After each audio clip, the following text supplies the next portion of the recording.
حضرت مسیح موعود علیہ الصلوۃ والسلام بیان فرماتے ہیں، نماز ایک گاڑی ہے جس پر سوار ہو کر انسان خدا تک جل کر پہنچ سکتا ہے۔ قاعدہ ہے کہ اگر انسان نے کسی خاص منزل پر پہنچنا ہو تو اس کے واسطے جد و جہد کرتا ہے اور تیز چلتا ہے۔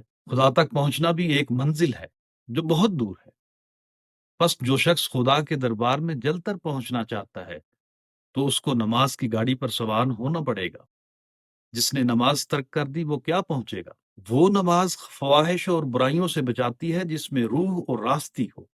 صرف رسم اور عادت کے طور پر ٹکرے مارنے سے کوئی فائدہ نہیں۔ حضور فرماتے ہیں نماز کیا چیز ہے؟ نماز اصل میں رب العزت سے دعا ہے کہ اے اللہ تو مجھے دیکھتا ہے کہ میں کیسا اندھا اور نابینا ہوں اور میں اس وقت بالکل مردہ حالت میں ہوں۔ تو ایسا شعلہ نور اس پر نازل کر کہ تیرا انس اور شوق اس میں پیدا ہو جائے۔ جب خدا اس پر اپنا فضل کرے گا تو اس وقت اسے حقیقی سرور اور راحت ملے گی۔